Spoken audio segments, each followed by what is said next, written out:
Эки бир тууган, эки ата жана эки үй бүлөлүк үйүрдүн коргоочулары. Учурда алар баштарынан оор күндөрдү өткөрүп жатышат.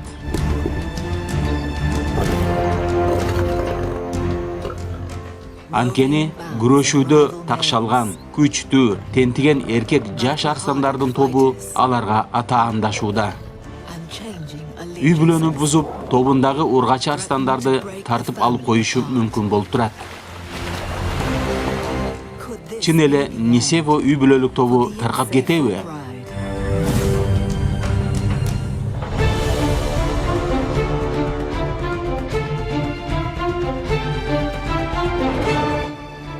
Африкалык аңчылар. Африкалык аңчылардын падышасы. Бир тууган Нисефолар өздөрүнүн көркүрөгөн үндөрүн чыгаруу менен баарына бул аймактын кожоюндары биз деп эскертип жатат. Бул эгиз арстандар 3 жылдан бери бул аймакты башкарып келишет. Көпчүлүк учурларда арстандар бийликте болгону 2 жыл эле башкарып турушчу. А булар болсо күткөндөгүдөн ашыкча бийликте болуп коюшту. Өрөндө бир туугандар зор күчкө ээ. Алар аймакты күзөтүп, кайтарып турушат. Башка атаандаш эркек арстандардан үй бүлөсүн коргоо да алардын милдети. Үй бүлө тобундагы мүчөлөр 5 айлыктан баштап 3 жашка чейинки жаштарынын баарысы алардын тукумдары.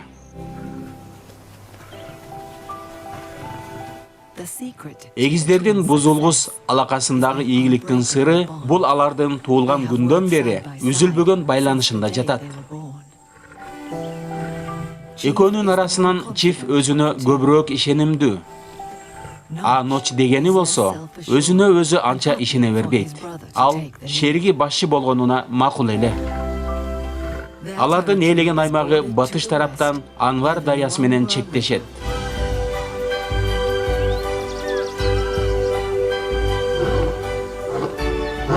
Чифтин күркүрөгөн үнүнүн кубаты 114 децибелге жетип, Коңтормо балканын үнүнөн да катуу чыгат. Үнү талаада 8 чакырым алыстан да угулуп турат. Мынтип үн чыгарышы атаандаштарына аймактын кожоюну мен болом деген белги сыяктуу. Күркөрөгөн үнүн алыстан тентиген жалгыз арстан угуп калды. Жаш эркек арстандар 3 жашка толгондо үй бүлө тобун таштап бөлүнүп кетишет. Андан ары башка эркек топтордун санын көбөйтүп калат. Бул арстан өзү жалгыз чифке атаандаш боло албайт.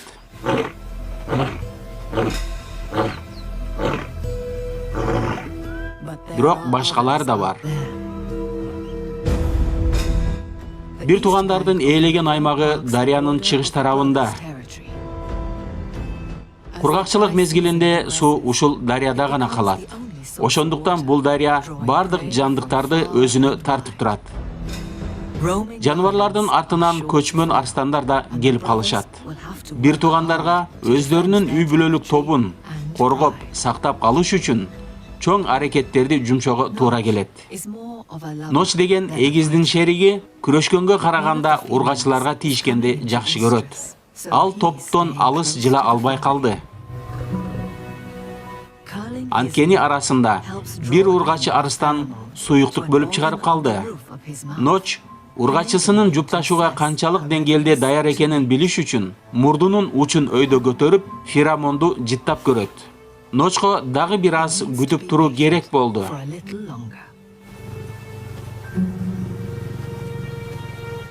Бардык эле үй бүлө топто болуучу бул үйүрдө да ар кандай балдары болот. Мисалы, топтон бөлүнүп чыгып калган бозгун балдары, бирге жүрүүнү каалаган өспүрүмдөрү да болот. Алардын энелерин окумуштуулар 4 жылдан бери изилдеп көзөмөлдөп келишет. Бул ургачы арстандар топтун эң башкы аңчылары. Чак түш болгон мезгилде жаныбарларга суу ичкенде дарыяга келүү өтө кооптуу учур. Арстандар так ошол мезгилди күтүп турушат.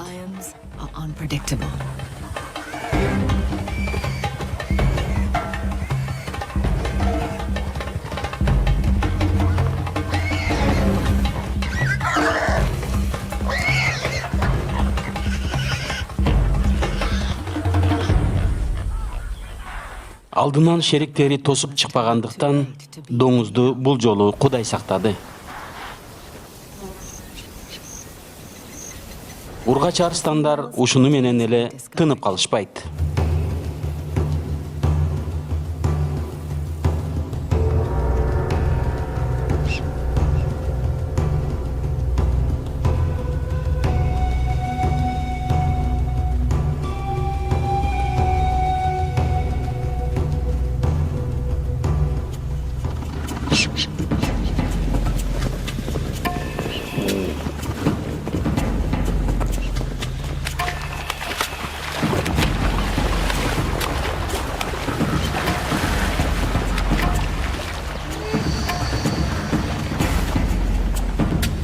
Антилопа дарыяга кире качып, өзүн сактап калды.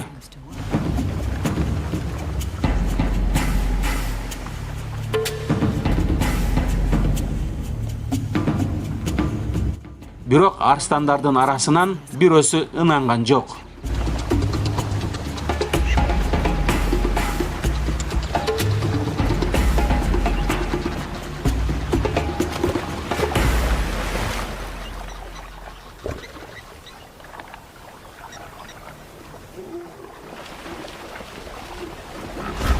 Атаандаштар пайда болуп калды.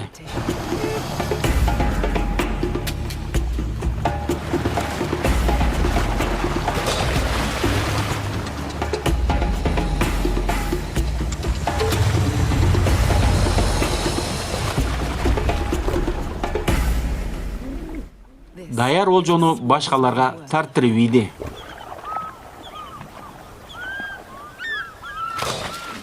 Талашуунун кажети жок болуп калды. Чуркагандык эмес, буйругандыкы болду.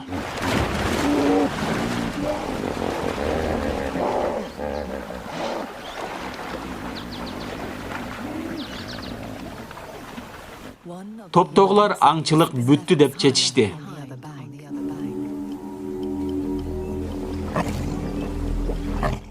Бир жашар арстандын бирөөсү дарыянын тиги өйүзүндө калып калыптыр. Ал судан адатынча коркунсуп келатса, аз келгенсип, аны суда башка коркунучтар да күтүп турат. Бегемот жаш арстандан 10 эсе чоңдук кылат. Ал аны катуу жарадар кылып коюшу мүмкүн.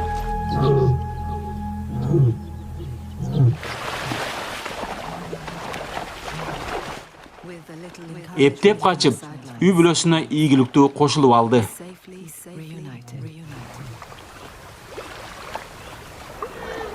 Өспүрүмдөрдүн бирөөсү аракет кылып көрөйүнчү деди окшойт.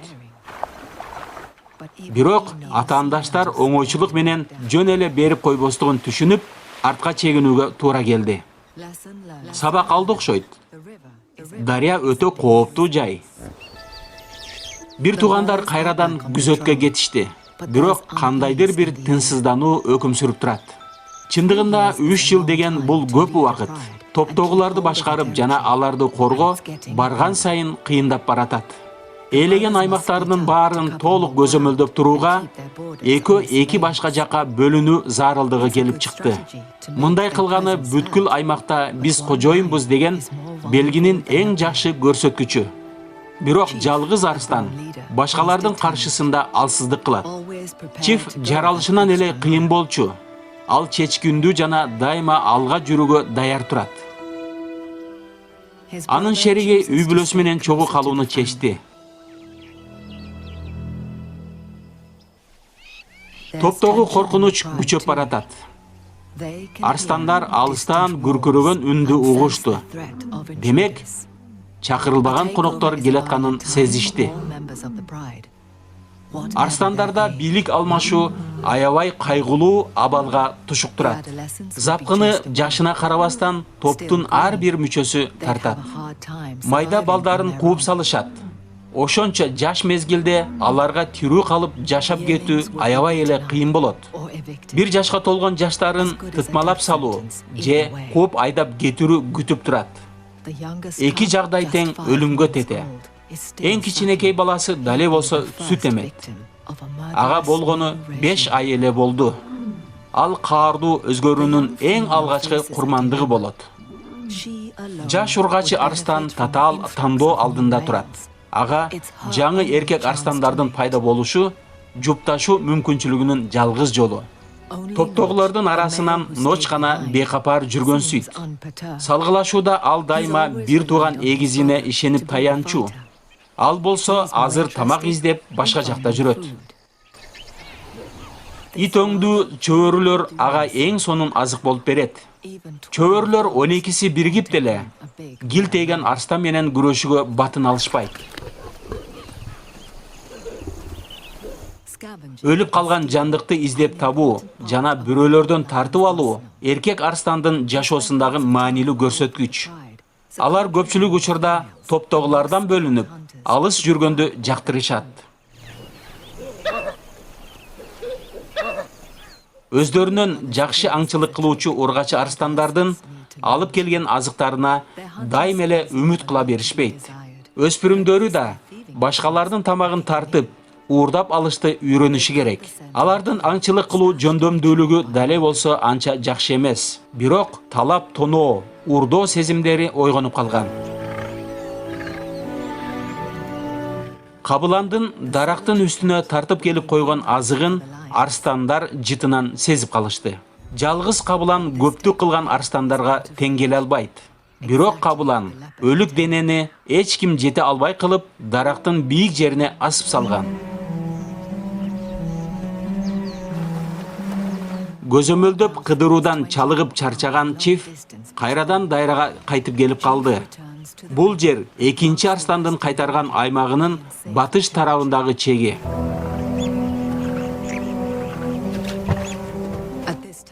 Жылдын ушул мезгилинде суунун деңгээли төмөндөп, дарыянын ортосунда тайыз жерлер пайда болуп калат. Бул арстандардын аймактарынын нейтралдуу бөлүгү.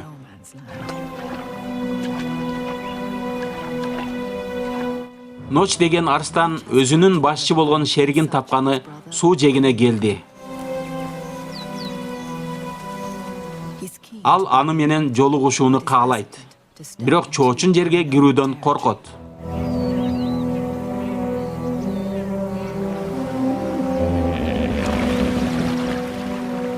Ноч чиф сыяктуу күчтүү эмес, бирок өзүнүн бир тууганынын жанында болуу каалоосу үстөмдүк кылат.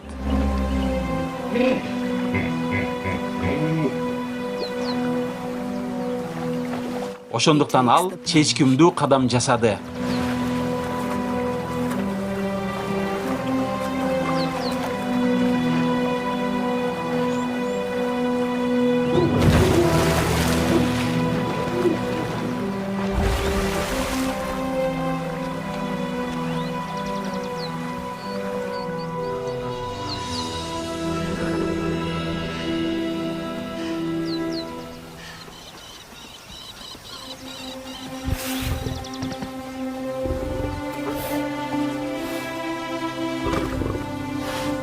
Ночтун жеңилдеп калышы куралсыз эле көз менен даана байкалып турат. Ал бир туугандык байланышты тырышчаактык менен бекемдегиси келет.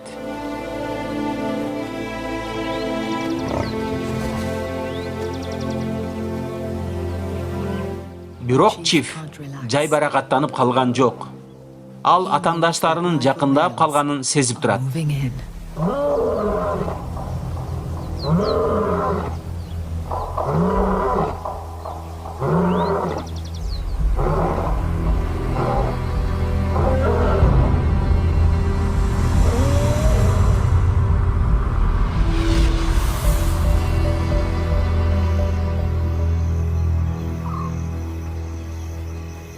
Бүгүнкү салкын түндө өспүрүмдөр аңчылык боюнча дагы бир баалуу сабак алышат.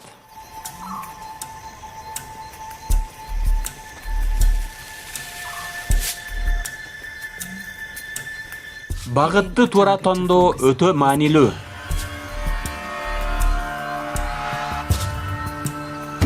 Кайсынысына көңүл бөлбөй, кой берип жиберүүнү билүү да зарыл нерсе. Кууп жөнөө аңчылыктын бир баскычы. Ийгиликке жетиш үчүн арстандар чогуу биргеликте аракет кылышат. Бирөөлөрү кууп жөнөсө, башкалары бекинип пайлап тосуп турушат.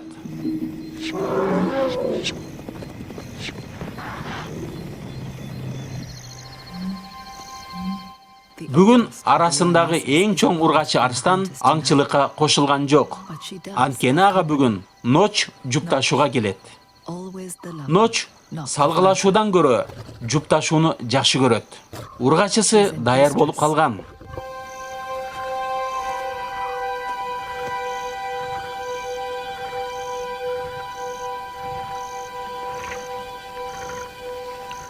Акырындык менен сылап сыйпоо ийгилик жаратты.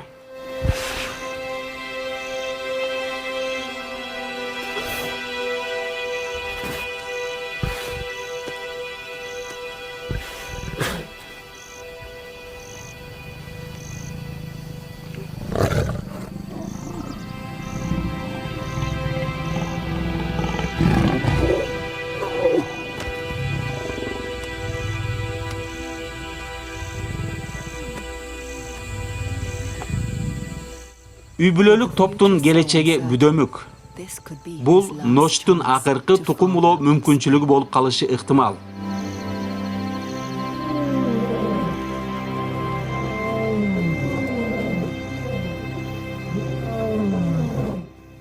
Ошол эле мезгилде Чиф дарыядан 16 чакырым алыстыкта өзүнө тиешелүү аймагын көзөмөлдөп жүрөт.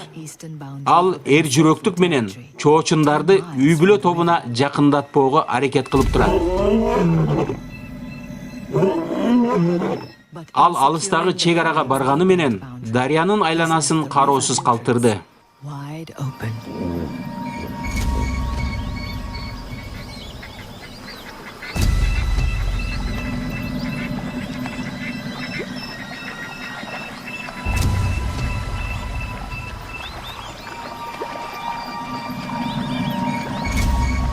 Таң аткандан кийин дарыяны эки чоочун жаш арстандар кечип өттү. Бул күчтүү дениз ак арстандар. Жакында эле өздөрүнүн үй бүлөлүк тобунан бөлүнгөндөр. Алар бойго жетип калышты. Ошондуктан ургачы арстандарды издеп жүрүшөт. Чиф менен Ноч буларга караганда бир топ чоңдук кылышат. Эгерде ал өгө чогуу болгондо, анда буларга такыр мүмкүндүк бермек эмес. Бирок тилекке каршы бир тууган эгиздер бөлүнүп кеткен болчу. Жаш арстандар аймактын ээлеринин күркүрөгөн үнү угулуп калар бекен дегенсип, кунт коюп тыңшап турушат. Азырынча тынч. Мындай болушу бир караганда ишенчүүдө эмес. Бул жайда аңчылыкты талашкыдай эч ким деле жоктой көрүнөт.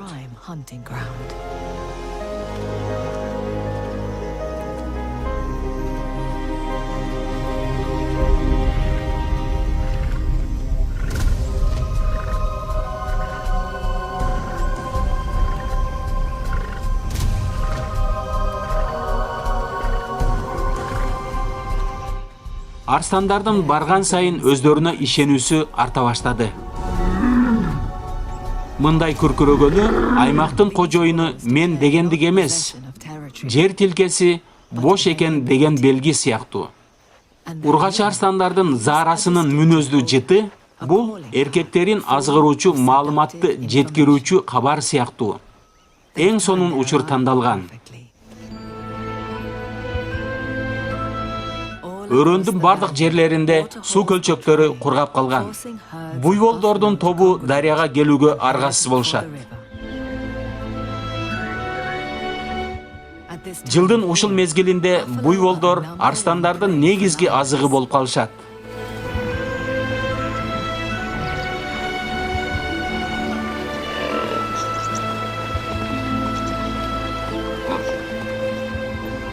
Буйволдордун тобунун артынан жырткычтар да бул жакка сүрүлүп башташат.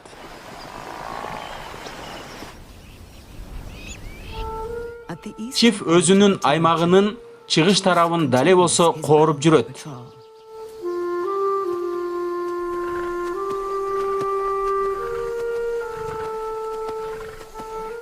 Ал жарадар жана уруштан тажап калган.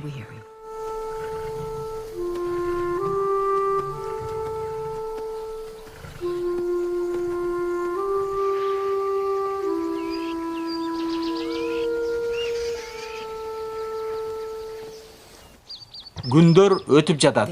А чифт болсо дале кайтелек. Ноч жана анын тобундагылар кооптонуп турушат. Алар алыстан башка арстандардын күркүрөгөн үндөрүн даана угуп калышты. Тилекке каршы жанында эгиз бир тууганы жок. Ошондуктан ал өзүн көрсөтө албай турат.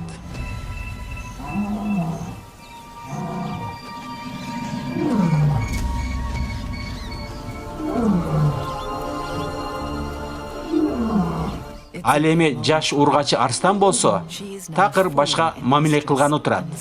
Бул учур ал үчүн өтө маанилүү. Анткени ал жупташууну каалап турат. Демек, жаш эркек арстандардын күркүрөгөн үнү аны азгырып калды.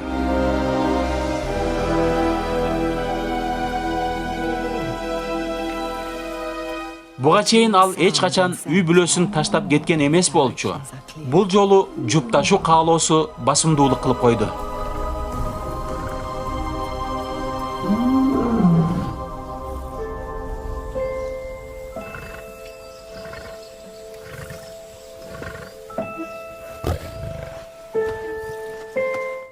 Үндөр жана жыттар ага туура багыт көрсөтүп турат.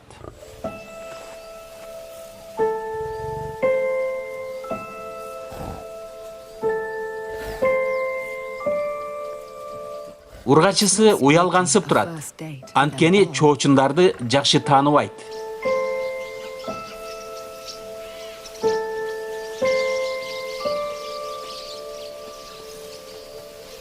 Бул алардын жаңы жашоо башталыштар үчүн эң алгачкы жолугушуу.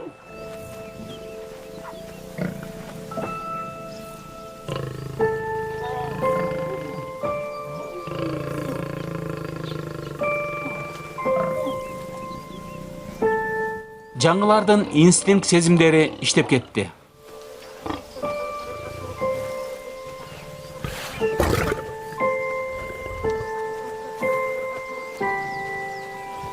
Жупташуу бүткөндөн соң жаш ургачы арстан калууну каалабады. Демек, топту толук алып койду дегенге жатпайт. Ошондой болсо да, жаш чоочун арстандар үчүн жаман эмес башталыш. Өзгөрүүлөр өз өкүмүндө жүрүп жатат.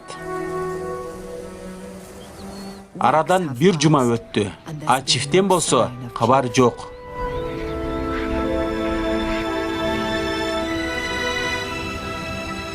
Буга чейин Ноч өзүнүн бир тууганы менен мынчалык көп убакыт ажырашкан эмес болчу. Тааныш, күркүрөгөн үн угулуп калат бекен деген үмүт менен ал шеригин издеп жүрөт.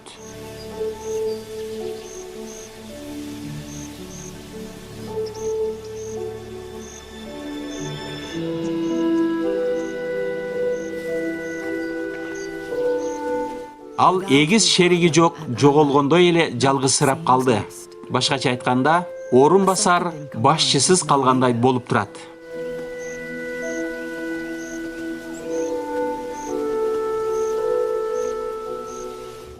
Үй бүлө тобу бузула баштады.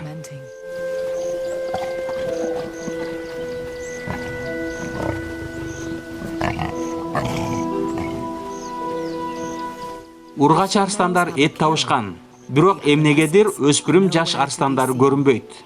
Алардын тамакка келбегени өтө таң калыштуу. Мүмкүн алар башка эркек арстандардын күркүрөгөн үнүнөн же жытынан адашып калышты окшойт.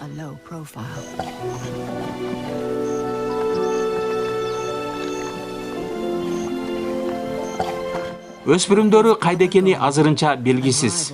Бир тууган шеригинин жоктугу Ноштун өзүнчө канчалык күчтүү жана кубаттуу экени билинүүчү чоң бир сыноо.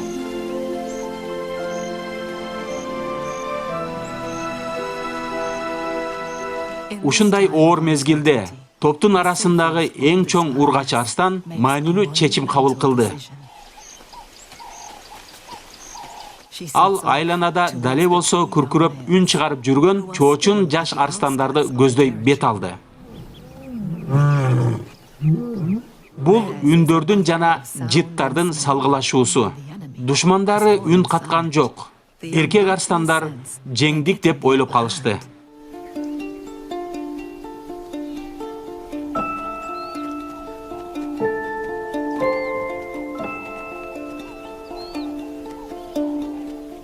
Мүмкүн бул ургачы арстандын Ноч менен жупташуусунан кийин боюнда болуп калышы мүмкүн. Эгерде ал жаш арстандар менен бирге кала турган болсо, анда анын наристелерин өлүм күтүп турат. Бирок ал балдарын сактап калууга баарына даяр турат. Бийлик алмашканда арстандар өздөрүнө тиешеси жок балдарынын баарысын өлтүрүп салышат.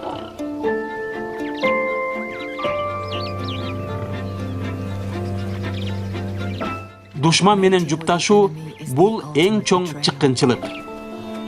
Бул деген эски шеригине ишенбөөчүлүктүн билдирүү белгиси.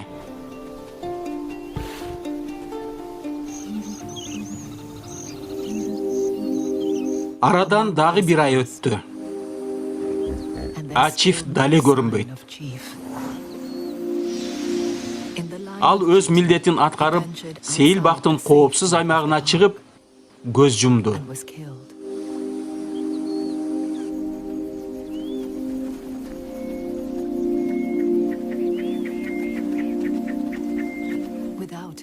Башчысы жок үй бүлө тобу калды.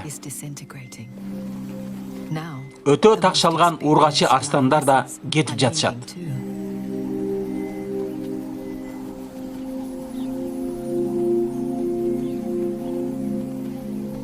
Ноч өзү жалгыз калды.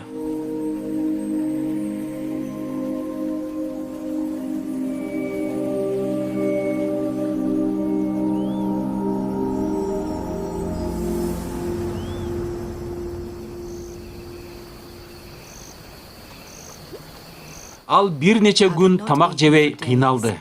Аны ачкалык жана чаңкоо кыйнап койду. Бирок дарыяда да коркунучтар толтура. Ал жалгыздыкта мурда болуп көрбөгөндөй алсыз.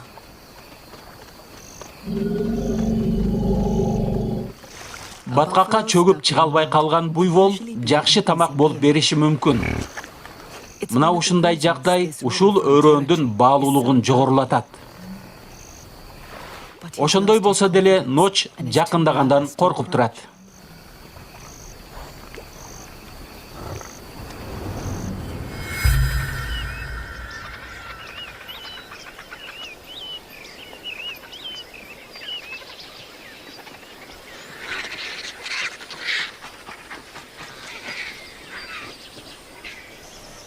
Таңдын атышы менен Ноч өзүнө керектүү болгон азык оокаттын башка бирөөлөр кантип жеп жутуп жаткандыгын байкаштырып турат. Аны крокодилдер кызыктырбайт. Дарыянын аркы өйүзүндө буйволду талашчу башка бирөөлөр пайда болуп калды.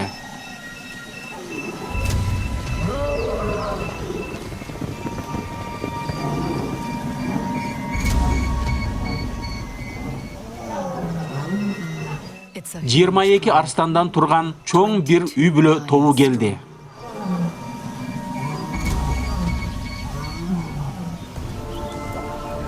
Булардын баарын 3 чоң эркек арстан башкарып турат. Жана алардын баарысынын балдары бар. Күчтүү жана ынтымактуу топ.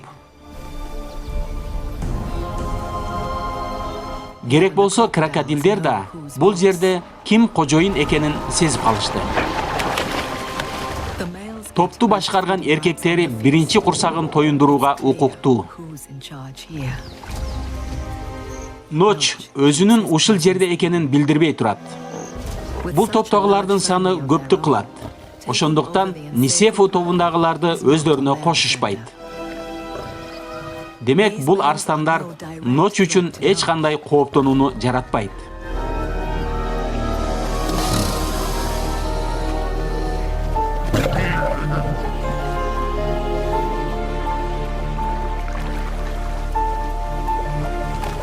Топтун арасынан эң чоң арстан курсагын тойгозгону менен крокодилдерге ашканын калтыргысы келбей турат. Демек, өзүнүн зөөкүрдүгүн көрсөткүсү келди.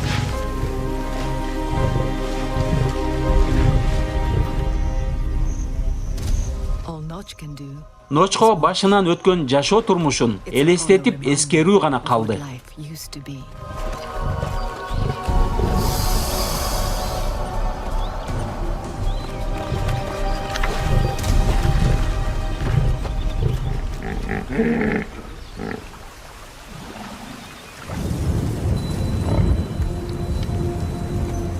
Кургакчылык мезгилдин башталышы менен Нисефулардын ээлеген аймагына барган сайын ар түрдүү жаныбарлар тартыла баштады.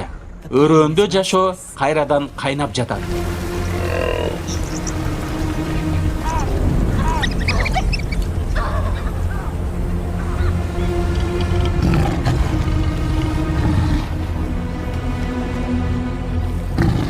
Жаңы атандаштар да пайда болуп калды.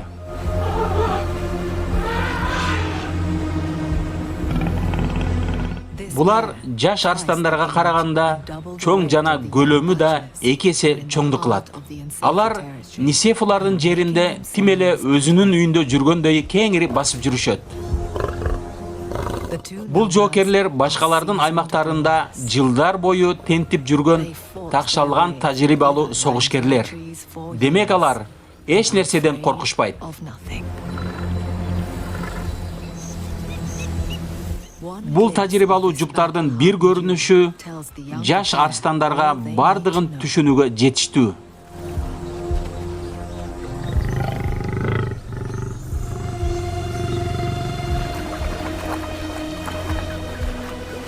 Алар Нисефулардын ээлеген аймагынан чыгып кетиш керек болгон убакыт келип калды.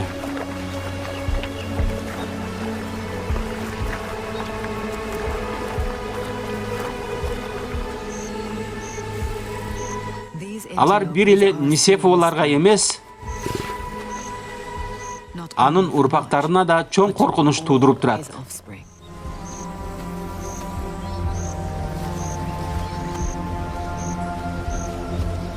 Бул чоң арстандар эч кимдин күркөрөгөн үнүн укпай, ээлеген жердеги зааранын жытын да сезген жок. Демек аларды ушул жайда өзүн эркин сезүүгө мүмкүндүк берип турат. Алар бул жерде кожоюн болобуз дегенсип, өздөрүнүн укуктарын ачыкка чыгарышты.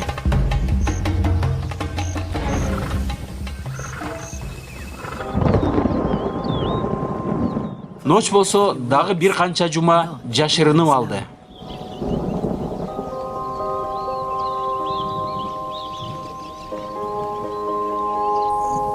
Нисефа үй бүлөлүк тобунун калган мүчөлөрү да ноштон үлгү алышып, баары жытып чачырап кетишти.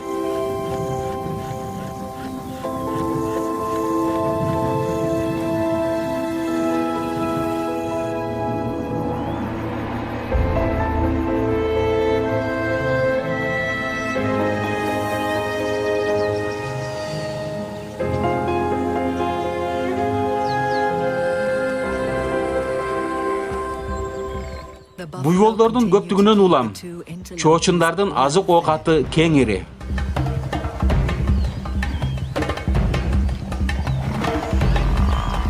Ушундай чоң топтун арасында дайыма оорукчаны же алсызы сөзсүз табылып калат.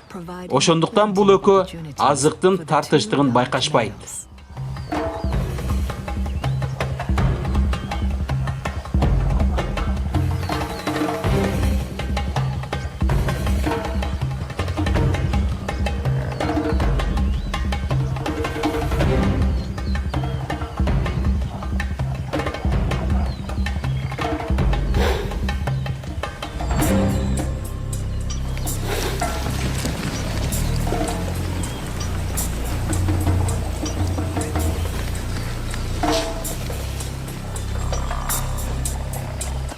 Кээде аңчылык ийгиликсиз болуп калса деле.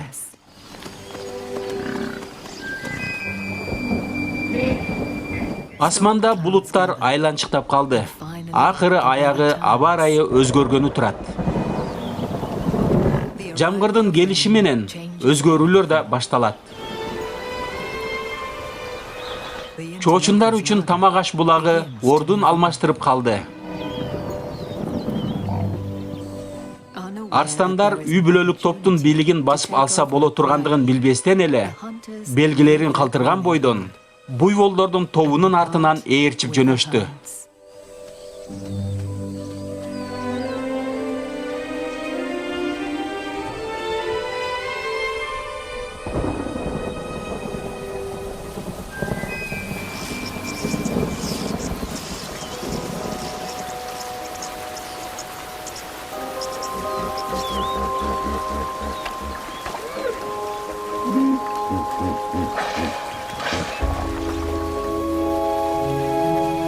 Нисефу үй бүлөлүк тобу дале болсо чачырап жүрүшөт.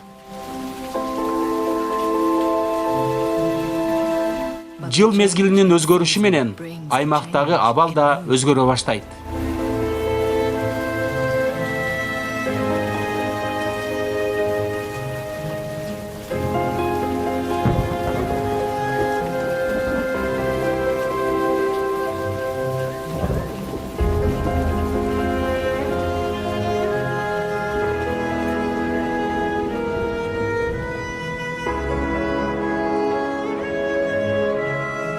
Нисефулардын ээлеген аймагында кайрадан тынчтык өкүм сүрө баштады.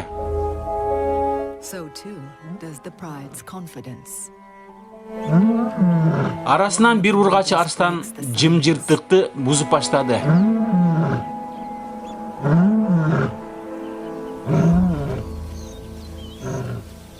Анын мындай үмүт кылган аракетине башкалары да жооп кайтарышты.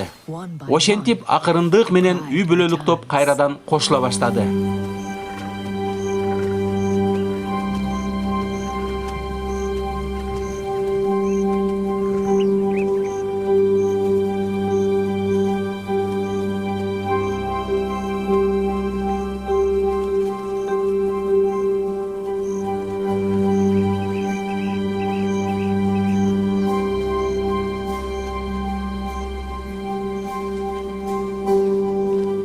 Арстандардын ортосундагы бузулгус байланыш бир канча жума созулган ажырашуудан кийин деле кайрадан бир туугандык мамилелерин жаңыдан түзүүгө мүмкүндүк берет.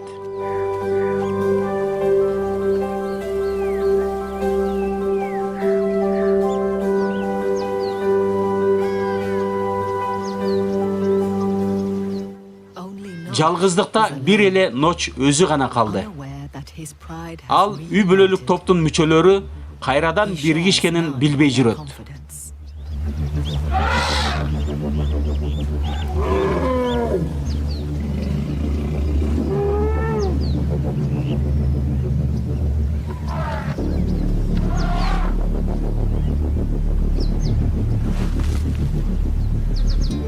Өзүнүн эгизин жана тобун жоготкон Ноч өрөөндө жалгыздыкта өзүнө тамак издеп жүрөт.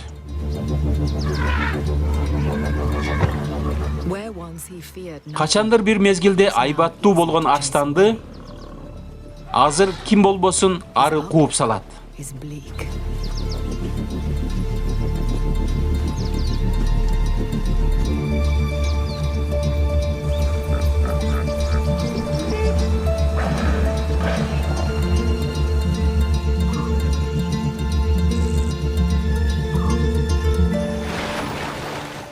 Дарьяда крокодилдердин майрамы. Өлүп калган пилдин эти бир нече күн көптөгөн ачка жаактарды тойгозууга жетиштүү. Ноч аябай ачка калды. Аны эттин жыты өзүнө азгырып турат.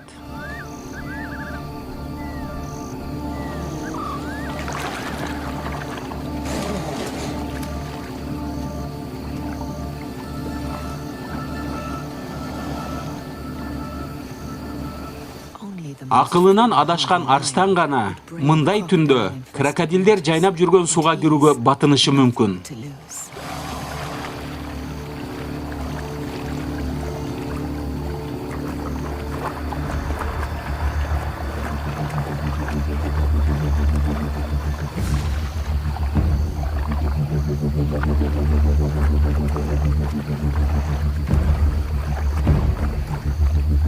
Ночка чынын айтканда эч нерсе кызыктырбай калган.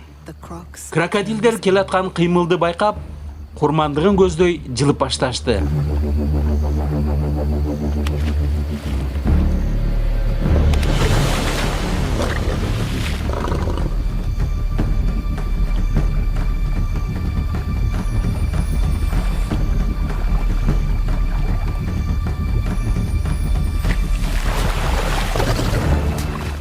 Ноч тоскоол жараткандарга моюн бербейт.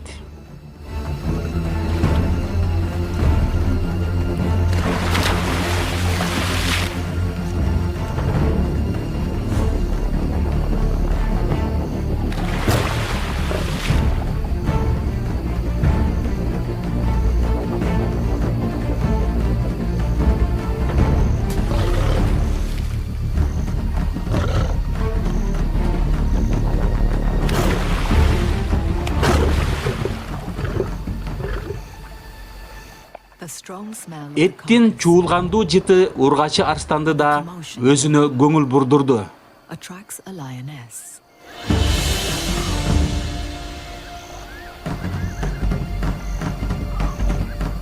Бул ургачы арстан Нисефа үй бүлөлүк топтун мүчөсү. Болуп жаткан окуяны байкап турган ал өзү жалгыз эмес.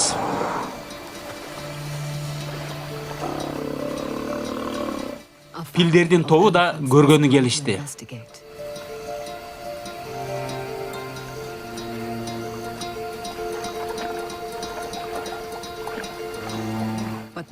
Бирок алар Ночту кызыктырбайт.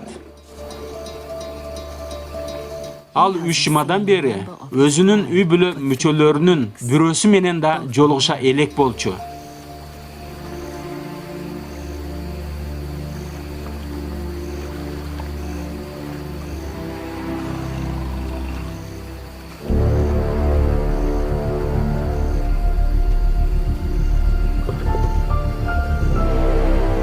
Эки арстан тең этият болуп турушат.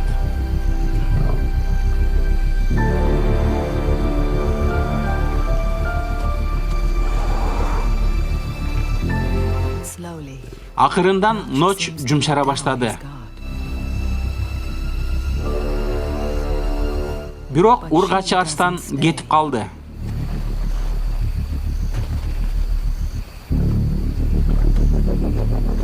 Ноч кайрадан эле жалгыздыкта калды. Анын ургачы арстан менен жолугушуусу бир аз болсо да үмүттү пайда кылды. Ал акыркы аракетин жасап көрүүнү чечти.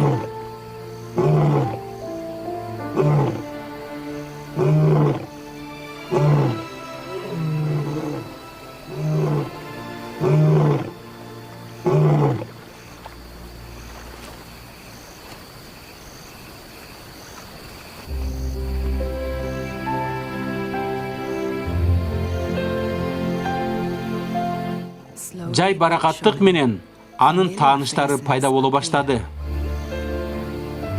Ночтун үй бүлөсү ургачы арстандын жетекчи астында кайрадан кайтып келди.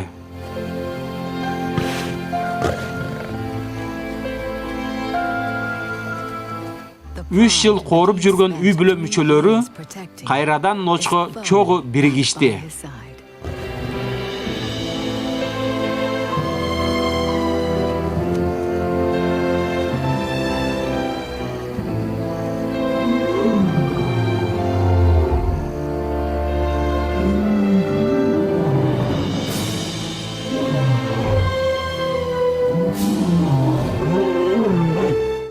Анын жанында эгиз бир тууганы жок. Бирок аны топтун мүчөлөрү баары колдойт.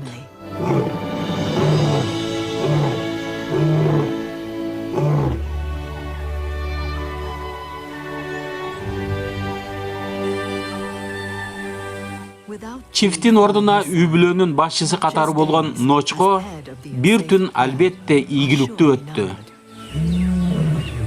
Кандай болгон чакта деле ал ийгиликке жетти. Ал өзүнүн артынан көптөгөн урпактарды калтырды. Алар азыркы күндө да Луангба өрөөнүндө жашап жүрүшөт. Убакыт аяктап калган. Бирок ошондой болсо деле анын бийлиги аягына чыга элек.